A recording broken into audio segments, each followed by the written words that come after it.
उपयोगिता नियम की आलोचनाएं।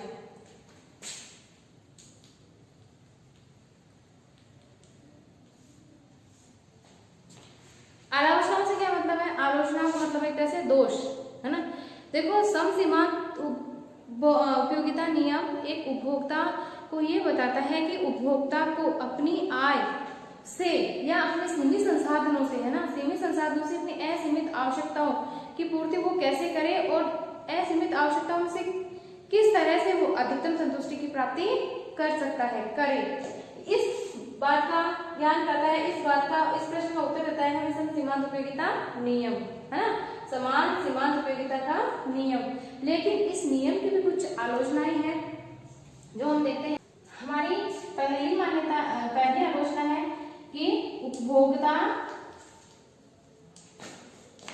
विवेकशील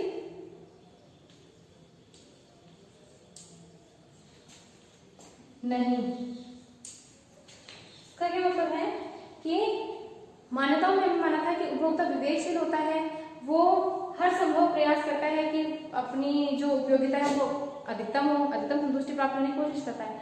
लेकिन व्यवहार में ऐसा नहीं होता है। व्यवहार में सभी उपभोक्ता प्राय हिसाबी, हम जो भी वस्तु खरीदते हैं उसका हिसाब तो नहीं लगाने बैठते ना, है ना, लगाने बैठेंगे मार्केट में इसकी सीमांत उपयोगिता में कितनी मिलेगी, कितनी नहीं मिलेगी। तो उपभोक्ता हिसाबी प्रकृति का नहीं होता है। वो हर वस्तु खरीदने से पहले ये नहीं देखता है कि उसकी सीमांत उपयोगिता कितनी मिलेगी और उतनी ही दूसरी वस्तु से कौन सी से मिलेगी, है ना। दूसरी आलोचना है हमारी कि उपभोक्ता की अज्ञानता।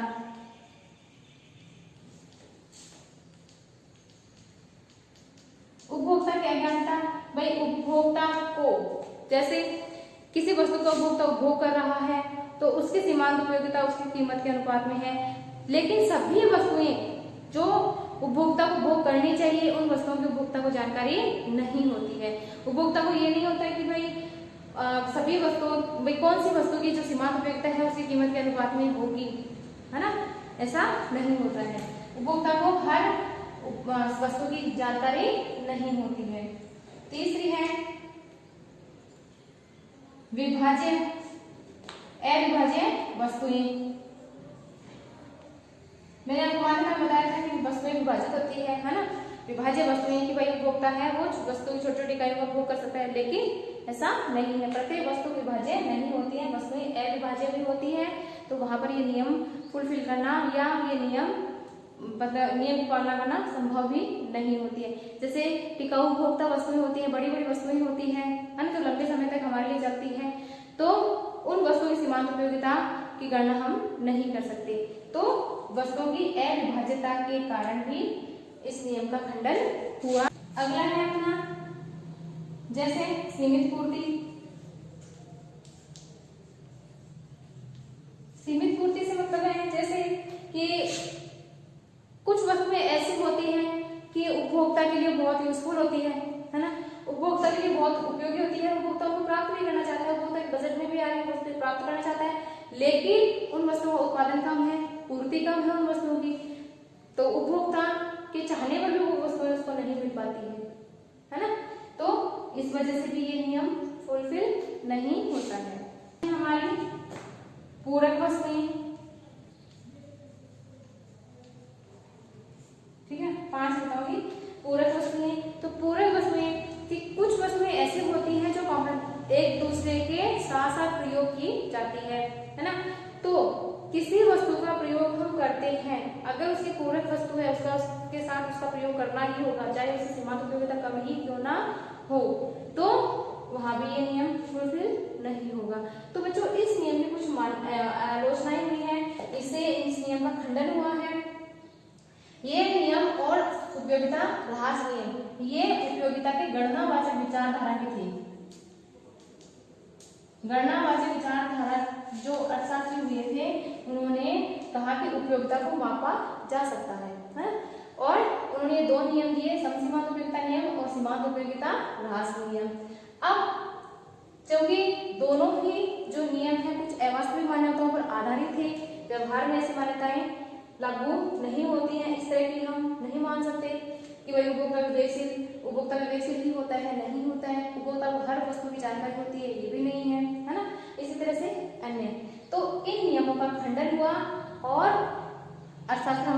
बढ़ा, दूसरे नियम आए, जैसे जेडी हिक्स आए, है ना, हिक्स एलन ये आए, इन्होंने गणनावाचक विचारधारा का खंडन किया और उपयोगिता की क्रमवाचक विचारधारा का प्रतिपादन किया। क्रमवाचक विचारधारा, क्रमवाचक विचारधारा क्या है कि उपयोगिता को क्रम दिया जा सकता है, ना कि मापा जा सकता है। इसमें तुमने मापा है कि इससे सीमांत उपयोगिता इतनी मिलेगी, इतनी मिलेगी, लेकिन जो हिक्स एलन आए नए विचारक, उन्होंने कहा कि उपयोगिता को क्रम वाइज रखा जा सकता है, उपयोगिता को मापा नहीं जा सकता। तो ये क्यों आए? ये इन नियमों की आलोचना, इन नियमों के खंडन के कारण इस नियम का प्रतिपादन हुआ। नेक्स्ट मैं ये बताऊंगा, हम समसीमांत उपयोगिता नियम की का महत्व देखते हैं। समसीमांत उपयोगिता नियम अर्थशास्त्र का सार्वभौमिक नियम है।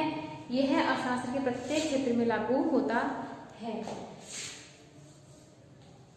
समसीमांत उपयोगिता नियम का महत्व, चाहे उत्पादन का क्षेत्र हो, अर्थशास्त्र के क्षेत्र पढ़ाया था मैंने आपको, उत्पादन का क्षेत्र हो, उपभोग का क्षेत्र हो, पहला आएगा, हालांकि उपभोग का मैंने दूसरा लिया है, कोई फर्क नहीं पड़ता उससे, उपभोग का क्षेत्र हो, उपभोग का क्षेत्र की एक उपभोक्ता को ये बताता है कि उसे किस प्रकार अधिकतम संतुष्टि की प्राप्ति हो सकती है।